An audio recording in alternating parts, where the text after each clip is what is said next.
예, 편히 주무셨습니까? 예, 아침에 편안하게 그냥, 말씀 좀 같이 보겠습니다. 원래 제가 맡은 파트가 다니엘서인데, 1장만 하다가 끝난 지가 오래된 것 같습니다. 자, 오늘은 그래도 다니엘 2장에 한번 있는 말씀 좀 전체 다 보지는 못하지만 읽고, 한 대목만 좀 보려고 합니다. 한 대목. 익숙한 단어가 몇 개 지나갈 건데, 한번 잘 들어보십시오. 몇 장을 이야기하려고 하는지. 제가 처음으로 히브리 글로 한번 읽어보겠습니다. 히브리도 하시는 분들이 계시기 때문에. 이땀, 제만, 세나, 멜라크, 그 다음에 아다, 멜라크, 금, 하킴, 호크마. 많이 들어보셨죠? 호크마, 에하브, 예다, 만다. 때와 기한에 관련돼 있는 그 다니엘서 2장에는 하나님께서 호크마, 지혜를 주실 만큼의 우리에게 마지막 날에 관련된 것을 말씀하실 때마다 그 선지자들에게 결코 말함이 없이는 행함이 없다라고 할 때 이 다니엘 2장에 나타난 금신상에 대한 예언을 다니엘에게 보이시면서 실제적으로 적용하는 모습을 보게 됩니다. 그 이단이라는 시간이라는 개념에 이게 그 때, 이단, 그 다음에 계절이 제 말인데 계절이란 말이 기한한 정한 때라고 하는 말과 이 용법이 같이 쓰이더라고요. 근데 다니엘 2장을 보면은 어찌됐든 이 세상 지구 역사의 마지막에 관련되어 있는 것들을 하나님은 은밀한 가운데 왕에게 미리 보이십니다. 그죠? 그리고 다니엘이 그걸 궁금증을 가지고 하나님 앞에 나아갔을 때 그 보여주시는 단계가 있죠. 그 단계가 어떻게 되어 있습니까? 여기 읽어보니까. 자, 다니엘 2장을 들어가면은 여기 꿈에 대하여 왕이 번민하여 있을 때 하도 우리가 많이 들은 말씀이니까 8절에 보니까 왕이 대답하여 이르되 내가 분명히 안다 그랬죠. 요즘 시대의 소망을 많이 읽고 그 요한계시록 그 다음에 이제 특별히 지난 그 한 3개월 동안에는 학계 선지자의 글을 강해 설교를 여기서 다 마쳤습니다. 학계는 다니엘과 뗄래야 뗄 수 없는 하나의 불가분의 관계를 갖고 있는데 기한이 차면은 백성들이 돌아오는 70일대가 지나고 그 다음에 그 사람들을 인해 가지고 하나님의 성전을 건축하는 아주 기막힌 일이 일어나죠.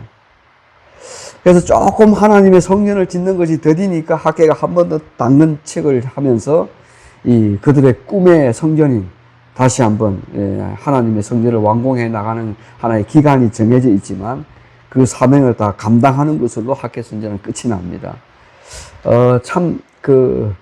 우리가 마지막 때에 관련돼 있는 것들을 제대로 알고 제대로 준비하고 가르치는 교회는 우리 교회밖에 없으니 얼마나 감사한지 모르겠습니다.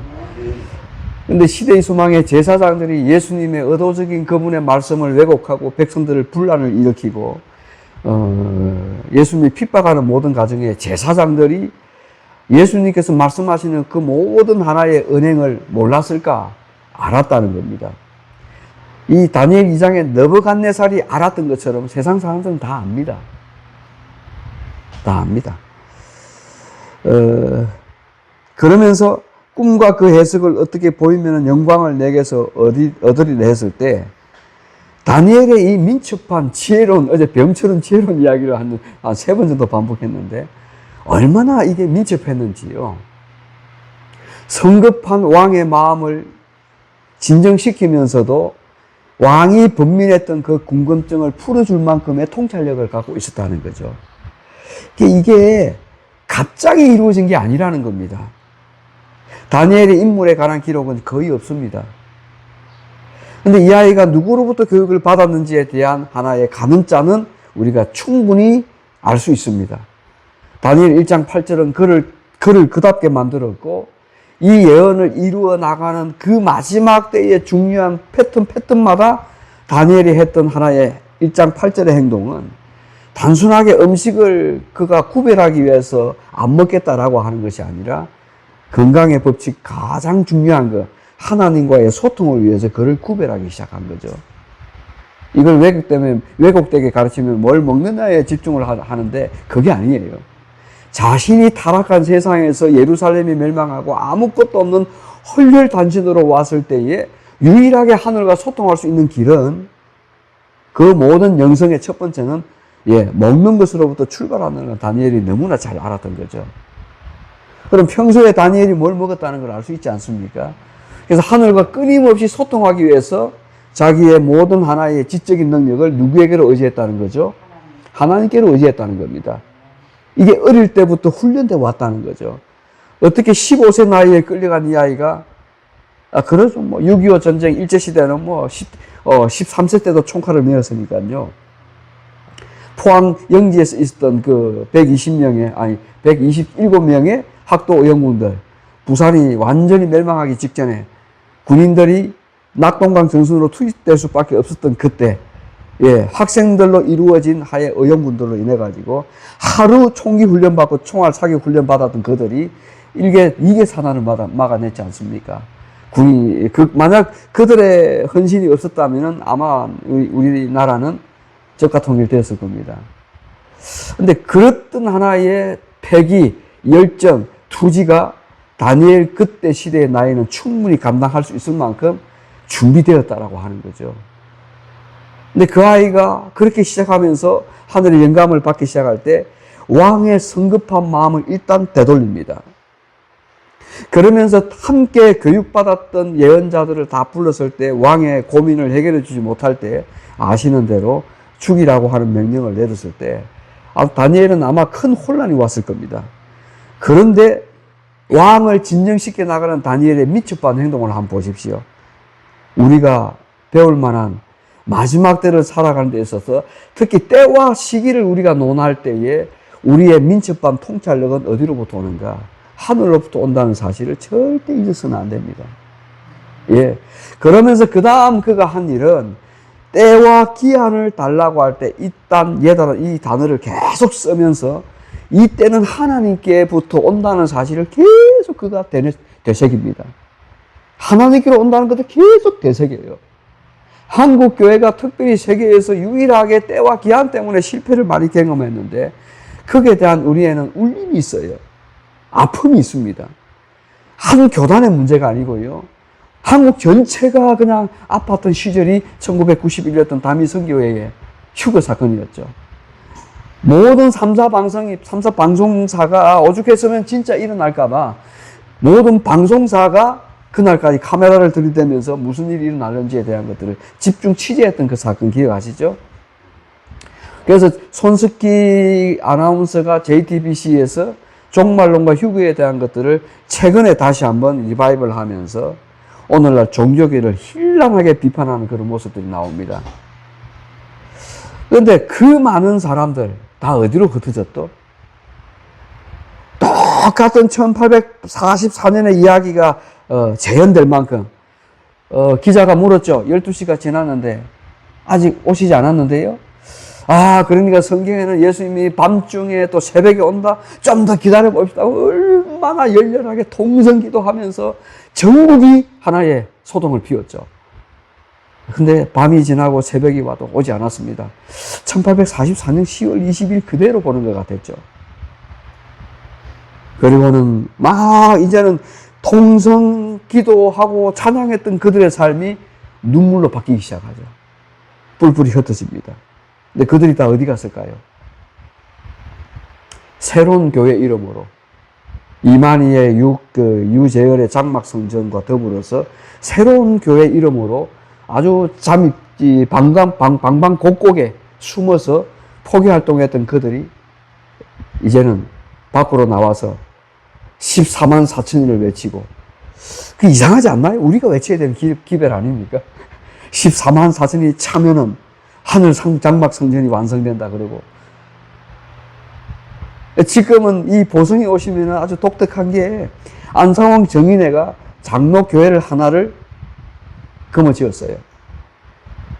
보성에서 제일 큰 장로교회가 하나님의 교회로 넘어갔습니다. 그 장로교회가 두 하나의 교회로 찢어졌죠. 지키지 못한 목사를 원망했던 사람이 또 다른 데 교회를 개척하고, 여기서 5분 가면은, 예, 또 다른 하나의 교회를 크게 지어서 예배를 이어가는데, 그들은 이미 성전을 잃어버렸어요. 교회가 얼마나 큰지 모릅니다. 그렇게 난리와 소동하던 때가 또 한 번 있었죠. 예수님 탄생하실 때. 누구보다 바로도, 예를 들어서 출애굽기 때 그랬고, 헤롯 왕도 동방 박사들 못지않게 대제사장들의 정보를 이어가지고 누가 태어날 것을 알았을까요? 몰랐을까요? 알았기 때문에 죽이려고 했던 거예요. 이제는 아이들 난리를 쳤죠. 근데 하나님께서는 정말 은혜로운 것은 그런 것들을 미리 아시고 이 어린 양을 태어나기 위한, 구약에 예표되었던 그분을 태어나기 위해서 끊임없이 당신의 남은 자들이 이끌어내시면서 그 남은 자들을 통해서 예언을 계속 이어가게 하십니다. 그때 선택된 사람이 누구였습니까? 아리마다 사람 요셉과, 예, 마리아였죠. 근데 시대의 소망을 보시면 마리아가 사복음서마다 예수님의 탄생에 비하여 얽힌 마태복음 1장 21절의 말씀을 언급할 때, 우리는 설교할 때 예측합니다. 얼마나 당황스러웠을까? 얼마나 처녀의 몸으로 너에게 아이가 태어난다 했을 때 얼마나 유대 사회에서는 돌로 맞아 죽여도 될 만큼 그런 엄벌과 같은 사형과 같은 그런 하나의 미가엘을 통해서 계시를 받았지만, 연약한 그 아내가 얼마나 감당할 수 있었을까? 우리는 추론해 설교하지만 마리아는 한치의 의심도 없었습니다. 시대소만 자세히 읽어보십시오. 하나님의 예언을 이루어 나가는 그때 마리아가 고백한 것은 주의 뜻을 따라, 예, 주의 종이오니. 우리에게는 성급한 것보다 그런 통찰력을 가지고 마지막 예언을 이루어 나갈 때의 그런 자세가 누구보다 필요한 거예요. 주의 종이오니 말씀하시옵소서. 근데 그 예언을 숙명적으로 받아들인 결과가 뭐냐? 도망자의 신세였거든요. 그것도 어디에? 마구간에서 아이를 잉태할 수밖에 없었던. 근데 그게 이미 미가 5장 2절에 예언되어 있는 부분 아닙니까? 우리는 이미 지나간 예언들을 다 보고 있잖아요. 예언의 끝자락을 다 보고 있잖아요. 그죠? 근데 그때 다니엘이 했던 또 다른 민첩한 행동 세 번째 기도가 뭐냐? 자기도 하나님을 알았고, 자기도 이미 1장 8절에서 그 뜻을 정할 때 이 뜻이 하나님으로부터 왔다는 것. 히브리 원어는 그대로 이야기합니다. 기한과 때와 정한 하나의 시간은 모두가 하나님으로부터 온다는 걸 누구보다 알았던 다니엘. 그런데도 그는 교만하지 않고 누구를 불렀죠? 친구들을 불렀죠. 물론 풀무불에 들어갈 때 다니엘은 없었지만 하나야와 미사엘과 세 사람을 불러서 함께 뭐 했죠? 이 어려움을 갖고 기도를 요청했죠. 오늘 우리의 모임이 무슨 모임입니까? 그런 모임이죠. 예. 그런 모임이죠. 근데 그렇게 했을 때에 죽여야 된다고 하는 함께 중마고우처럼 공부했던 선지자 교육을 받았던 바벨론의 왕궁의 교육을 받았던 그들을 다 살려냅니다. 이게 우리의 기별은 죽어가는 영혼들을 살려내는 기별이지. 예. 예, 막 공포를 주고, 예, 그 다음에 막 사형령을 내리면서 소동하게 만들고 이런 것이 아니에요. 제가 예언을 연구하면 연구할수록 빼놓을 수 없이 보는 것은 예언의 시작과 끝도 하나님이 그 시작을 여시고 하나님이 마무리하십니다. 정말 놀라워요. 정말 놀라워요. 근데 그것이 베드로 그 요한복음 6장에 보면은 세 가지 기적이 동시에 일어나지 않습니까? 오병이의 기적이 일어나고, 그 다음에 바다 위에 물 위로 걸어가는 베드로의 장면, 그 다음에 또 무슨 이야기 나옵니까? 왕의 신하를 고치는 장면, 그 다음에 요한복음 마지막은 그러면서 자기가 죽어야 될 것을 예시하면서 생명의 떡에 2번, 3번 강조하고, 하도 유대인들이 이해를 못하니까 출애굽의 광야 시절을 이야기하면서 그 만나가 하늘에서 내려온 것인데 내가 하늘에 오신 그다 하니까 아마 유대인들은 혼돈이 일어난 거죠. 그런데 제사장들은 놀랍게 시대의 소망을 다시 보시면 알지만 이 모든 예수님의 말하는 어록 하나하나를 몰랐던 게 아닙니다. 다 알아요. 아주 그들은 작당하고 마음에 정말 강박했다라고 하이픈이 표현할 만큼 이미 다 쳐진 문이죠. 닫혀진 문이에요. 예. 그러니까 문답 주고받는 예수님과의 제자들의 대화 속에는 모든 초점이 십자가로 가고 있는 거죠. 하나님의 나라가 언제 옵니까? 그럼 어느 때? 여기도 때가 나오거든요. 어느 때? 그 때가 예수님의 십자가로 완성되는 그 사건으로 계속 끌고 가고 있다는 걸 봅니다. 여러분 계속 묵상하는 게 그런 장면이거든요. 그러니까 하나님의 나라가 어느 때입니까?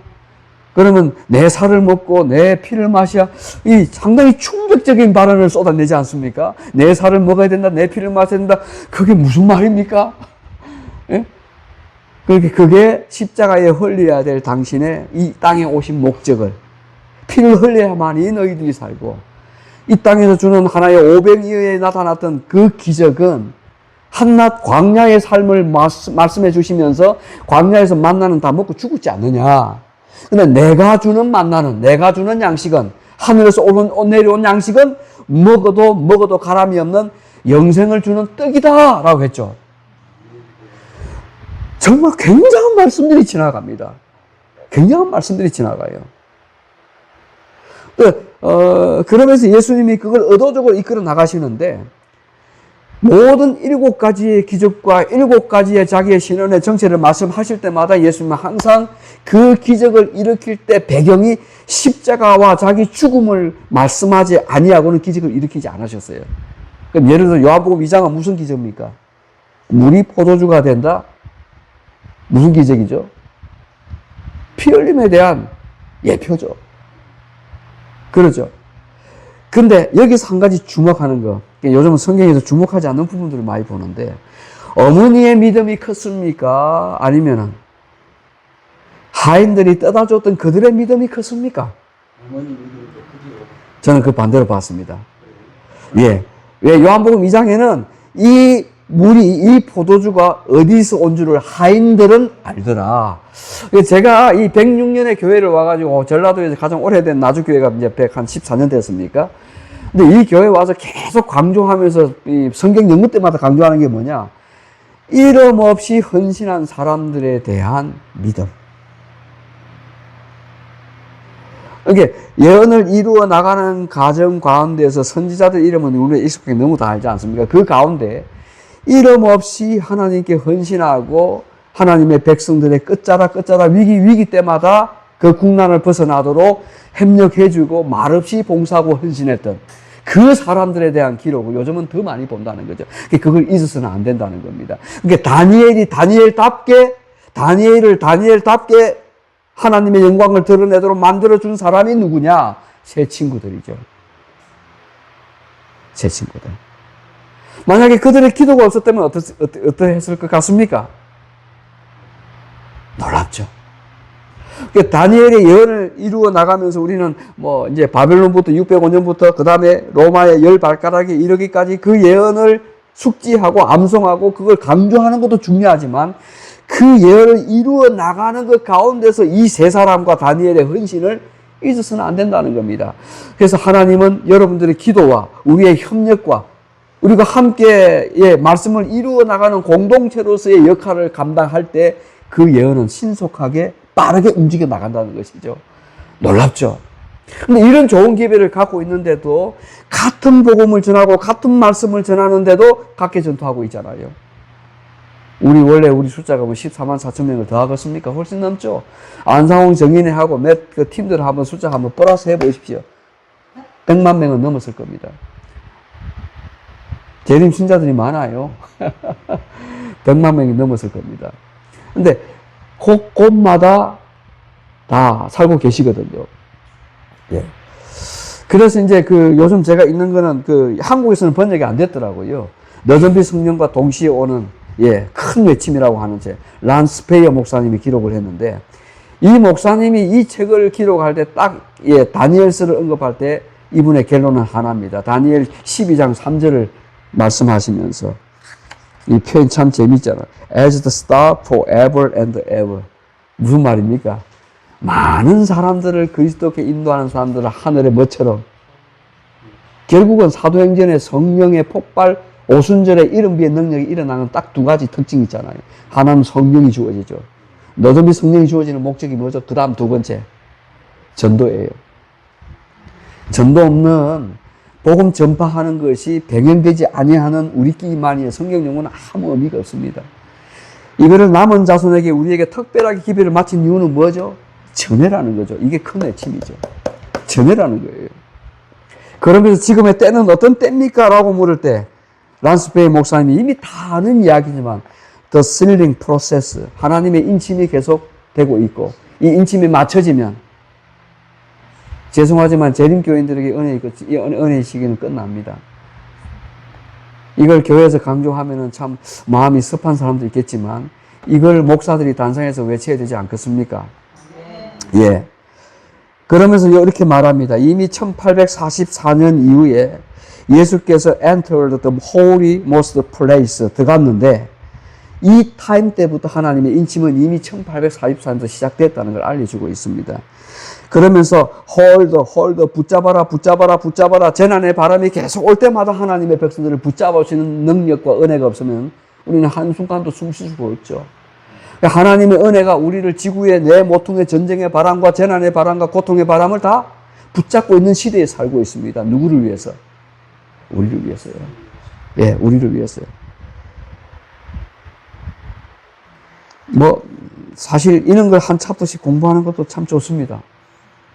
다시 다니엘 돌아가서 다니엘의 모든 예언도 끝났습니다. 새 왕조가 지나가면서 다니엘 마음이 얼마나 넘어가는 삶마다 더 번민했을 거예요. 자기 시대에 자기와 함께 했던 왕들이 폐하해지고 나라가 멸망되는 걸 바라볼 때 다니엘이 어떤 마음을 가졌을까요? 어떤 때는 식음을 전폐하고 하얀 베옷을, 굵은 베옷을 입고 하나님 앞에 금식 기도했던 다니엘의 모습을 기억하시나요? 우리가 마지막 때를 살아가면서 우리에게도 자발적인 너전비 성령을 받기 위한 여러 가지 조건 가운데 선행되어져야 될 하나의 사건이 뭐죠? 우리를 비우고 빌립보서 2장에 말씀한 대로 우리를 낮추시고 제 목회 철학이 그거거든요. 자기를 비우시고 자기를 낮추시고 죽기까지 복종한 예수님. 근데 우리는 그게 참 힘들거든요. 때때마다 우리의 자아가 불쑥 올라와서 공격하는 데 익숙했고 나하고의 생각이 조금 다르면 등을 돌려버리고요. 같은 교회 목회를 하면서도 가르치는 것이 똑같은 방향인데도 해석에 있어서 조금 차이가 나면은 열애시 해버리고요. 왕따 시켜버리고요.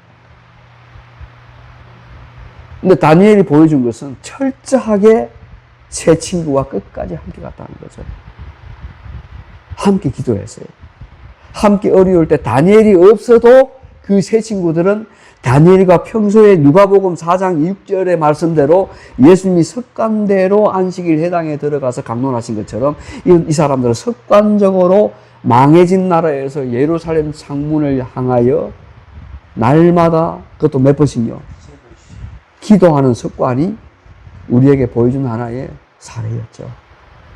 근데 우리는 이런 문제가 터질 때마다 얼마나 기도하고 얼마나 예수님처럼 자아를 깨는 하나의 훈련, 바울이 고백했던 처럼 날마다 죽는다라고 하는 그런 신앙의 경험이 일어나는 사람들에게만 죄송하지만 여전히 성령이 오고 큰 애침으로 동시다발적으로 지구 역사는 끝이 납니다. 자아를 버릴 수 있을까? 질문. 내 자아를 버리고 온전히 하나님께 메인바 되어 살아갈 수 있을까?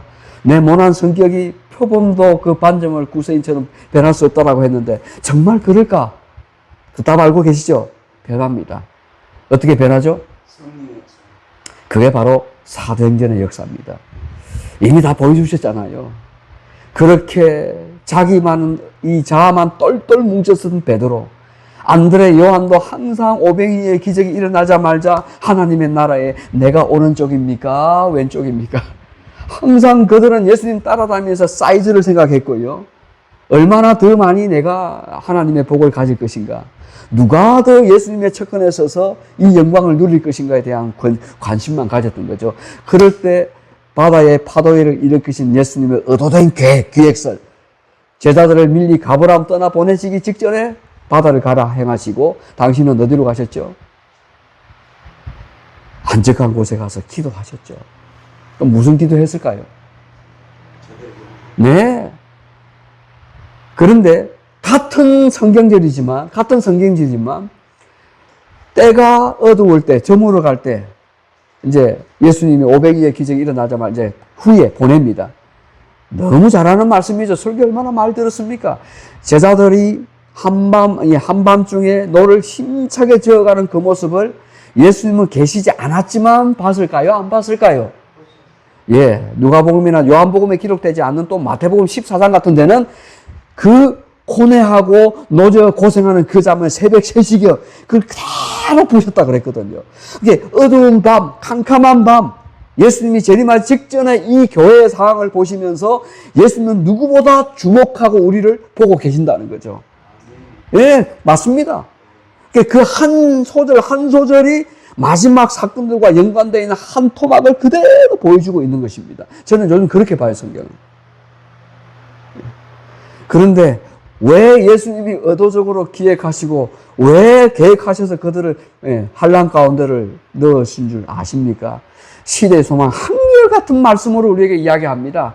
어린 당 대신 그리스도의 희생과 십자가의 죽음의 도를 가리키고 하여 계속 훈련시키는 장면. 세상에 이게 영감의 글이 아니면 어디서 그렇게 말씀을 할 수 있겠습니까? 정평남 메투엘리의 주석, 우리 신학대 때 다 그 서적 주문했거든요. 바클레이의 구약의 주석, 그 다음에 박윤선 박사의 우리 그 또 다른 하나의 한국 사람이 만들었던 그때의 주석 같은 거.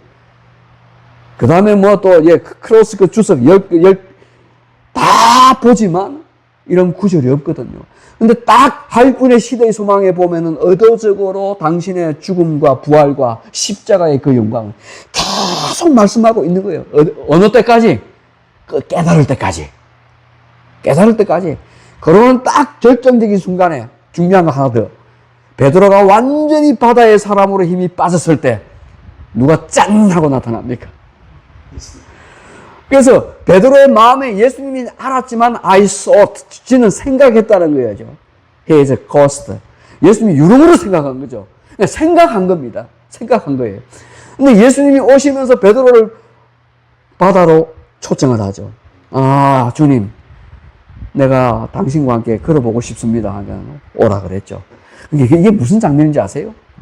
민심의 흉흉한 바다, 우리가 죽어 마땅히 가야 될 그 죽음의 바다를 베드로가 오게 하면서 경험하게 하시는 거예요.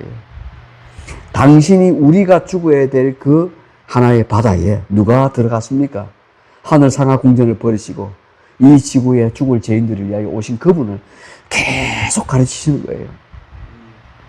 베드로가 감동하죠. 근데 그랬던 베드로가 또 돌아서니까 그게 인간이거든요. 그런데 중요하신 거예요. 사도행전을 지나가면서 베드로가 완전히 바뀝니다. 완전히 바뀌어요. 그냥 정신적으로 자기 자신을 제어하지 못하고 욱했던 성질. 항상 먼저 남보다 앞서기를 좋아했던 베드로의 자만함. 바다 사나이로서의 그의 변하지 않았던 그런 하나의 무슨 성격입니까? 담대하면서 크기도, 그러니까 예수님 다른 사람은 다 떠나도 나는 예수님을 절대 떠나지 않는다. 그렇게 말을 할 수 있었겠죠. 주는 그리스도요 살아계신 하나님의 아들이신다. 그런 고백은 아무나 못했거든요. 그런 베드로가 산 문지기의 여자 한마디 때문에 속절없이 무너지는 장면. 그게 사람으로서 할 수 있는 모든 연약성을 다 보여주고 있죠. 근데 그런 베드로가 갈릴리 바닷가에서 마지막 40일 성천하시고 마지막 만난 사람이 누구냐? 베드로였거든요. 3번 부인했던 것처럼 3번 질문합니다. 무슨 아가페는 필로스는 에로스, 우리는 그렇게 해석하지만 아니에요. 네가 나를 사랑하느냐? 3번 부인한 것을 치유하시는 장면이에요. 치유하시는 장면이에요. 너의 사랑을 예수님께 아셨기 때문에 다시 와서 한 번 더 물을게. 나 사랑하느냐? 주님, 누구보다 당신이 아십니다. 그러니까 누구보다 누가 안다? 당신이 아신다는 거예요. 그러면서 마지막 목자에 가는 우리의 정체성에 있어서 우리가 목사로서 부름받은 가장 큰 이유, 내 양을 뭐하라? 먹이라. 베드로는 완전히 변화됩니다. 완전히 변화돼요. 베드로는 마지막 그에 가는 장렬했던 장면이 십자가에 어떻게 죽어요? 정말 사도행전 7장에는 스데반의 죽음이 나오면서 초대교회 역사가 화려하게 펼쳐지잖아요. 그들의 헌신과 그들의 희생이 없어서는 오늘날 우리가 앉아 계시는 이 교회가 세우지 않았다는 거죠. 그 다음에 사도행전 2장에 보시면은 그 도로가라고 번역된 이름, 우리는 자꾸 도로가라 이야기하지만 다비다라고 하는 한 여인에 대한 짤막하게 한 구절 나옵니다. 이게 너전비 성령을 받는 조건이 다 기록되었잖아요. 뭘 두 가지를 했습니까? 선행과 구제. 이게 이사야 58장으로 연결되거든요. 이사야 58장으로 선행과 구제하는 일에.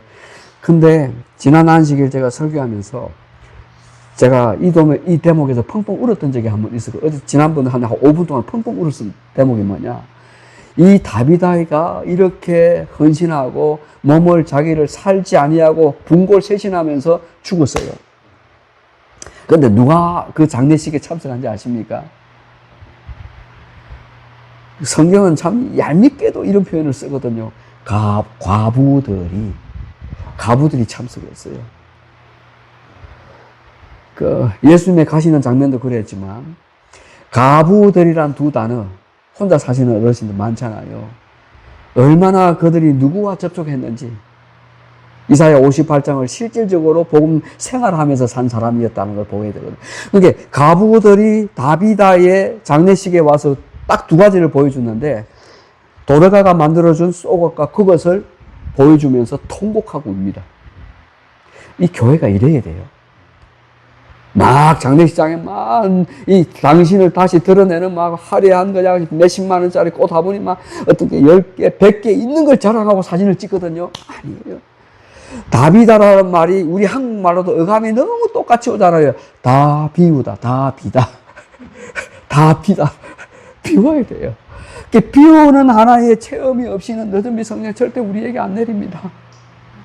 비워야 돼요. 베드로는 완전히 자기를 비웠을 때, 그 다음 다비다를 살리는 극적인 장면, 이 스페이어 목사님이 그걸 강조하고 있거든요. 그때 일어났던 기적이 우리가 행하게 되어 있거든요. 저는 그 현장에 여러분과 제가 함께 동참하기를 기도합니다. 선행과 구제하는 것을 아끼지 마시고 우리의 살아 생전에 예수님이 하셨던 것처럼 그렇게 하시기를 바랍니다. 예, 베드로처럼 진짜 하나님은 살아계신 그리스도요. 진짜. 그래서 베드로에게 무슨 키를 주십니까? 내 반석 위에 교회를 세우리니. 얼마나 기뻤을까요? 얼마나 기뻤을까요? 마무리합니다. 다니엘 2장의 모든 예언은 끝이 납니다. 야, 하루 했던 부귀영화를 누렸던 모든 역사는 한순간에 지나갑니다. 뭘 말씀해주고 있죠? 여러분들은 그러면 다니엘 2장 44절 하나님의 나라가 오는 것에 초점을 맞추고 계시겠죠? 아니에요. 이 땅에 업을 누리면서 하나님의 나라가 오는 것이 소망이 되어야 된다는 것은 맞습니다. 근데 다니엘서 전체를 통해서 우리에게 보여주는 말씀하시는 게 뭘까요? 하나님의 자녀됨의 특권으로 그분에게 예배드리는 것이 얼마나 우리에게 큰 기쁨이 되는지. 그죠? 하늘에서부터 전쟁된 하나의 시작된 전쟁이 예배 싸움이었잖아요. 대장투는 이꼬로 예배 싸움이었잖아요. 그래서 요한복음은 계속 예배와 관련된 이야기들이 계속 나오거든요. 하나님의 나라에 대한 이야기. 니고데모에도 그렇고 수가사게 사는 여인들도 그랬고, 누구보다 그들은 하나님의 나라에 열심히 연구했던 사람들이었다 기록되어 있습니다. 그러니까 우리는 열심히 하나님의 나라를 연구하는 남은 자손들이죠. 맞습니까? 그래서 우리는 어떻게 하나님의 나라가 오는지를 다 아는 백성들이죠. 그래서 10제국이 지나가고 다니엘 7장에는 무서운 짐승이 등장하고 또 독수 위에 뭐 날개를 가진 사자가 나타나는 이 모든 것이 뭐냐? 예배와의 치열한 하나의 삶의 현장에서 얼마나 우리가 날마다 나와서 하나님께 예배하고 하나님께 경배하고 찬양하는 것이 인간에게 주어진 첫 번째 의무의 특권이라는 사실을 잊지 말아야 됩니다. 하나님 앞에 나오는 것은 내 생애 최고의 기쁨으로 삼게 되기를 기도합니다. 아멘. 다니엘이 그걸 말씀해 주고 싶었던 거죠. 예, 자기 때 하나님의 나라를 보지 못했지만, 예, 이미 보여준 마지막 결론에 모든 하나의 영광스러운 주의 백성들이 하늘 왕국에 들어갔을 때 그 구원에 감사하여 자기의 멸류관을 예수의 발 앞에 내려놓고, 그죠? 모든 나의 영광과 그걸 주님께 드리나이다. 그때 온 우주国민들이 초기 문집에 기록되었듯이 할렐루야 할렐루야 예수님의 공의와 사랑이 온전히 드러나지 않습니까? 그 자리에 여러분과 제가 참석하게 되기를 축복합니다. 예, 다니엘 2장 44절 한 번 더 읽고 마치겠습니다. 너무 잘 아는 말씀이니까요. 이 여러 왕들의 시대에 하늘의 하나님이 한 나라를 세웁니다. 이것은 영원히 망하지도 아니합니다. 그 국권이 다른 백성에게로 돌아가지 아니합니다. 도리어 이 모든 나라를 쳐서 멸망시키고 영원히 세웁니다. 이 해석은 45절 끝에 확실합니다. 마지막 묻습니다. 우리가 살아가는 지금 마지막 때 확실한 예언의 정정 가운데 살고 있음을 믿습니까? 다비다처럼 선행과 구제하고 살기를 결심하십니까? 네, 베드로처럼 살아도 주를 위하여 살고 죽어도 주를 위하여 살겠다고 하는 또 다른 헌신의 결심이 이 아침 함께 나눌 수 있겠습니까? 아멘. 기도하겠습니다. 하나님, 사도행전 2장에 돌아가라고 하는 다비다의 삶에 살아왔던 모습들을 바라보면서 얼마나 너전비 성령을 받기 위해 기다리는 재림 성도들에게 선행이 무엇인지, 구제를 어떻게 하는 것이 좋은 것인지를 도르가의 삶을 통해 보여주셨습니다. 이것이 하나님의 이사야 58장을 이루어 나가는 이 교회가 맡은 사명임을 이미 말씀해 주셨죠.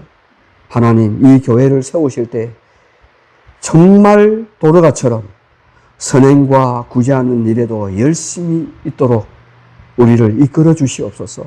아멘. 다니엘에게 마지막 예언의 파노라마를 보여주실 때 다니엘의 민첩한 행동과 뱀처럼 슬기로웠던 지혜가 번민했던 왕의 마음도 완화시켜 주시고 그의 죽이라고 하는 사명, 사형 가운데서도 동문수학했던 그 친구도 살려주었던 다니엘의 민첩함이 때와 시기를 언언하고 살아가는 저희들에게 하나의 믿음의 본이 되게 해 주시옵소서. 우리에게 함께 모인 친구들과 이 예언을 밝히 깨달아 알 수 있도록 기도하는 성도들 되게 해 주시옵소서. 그럴 때에 하나님의 또 다른 나라를 이루어 나가고 하나님의 왕국에 참여하는 저희 모두가 되게 축복해 주시옵소서. 예수님 이름으로 기도합니다.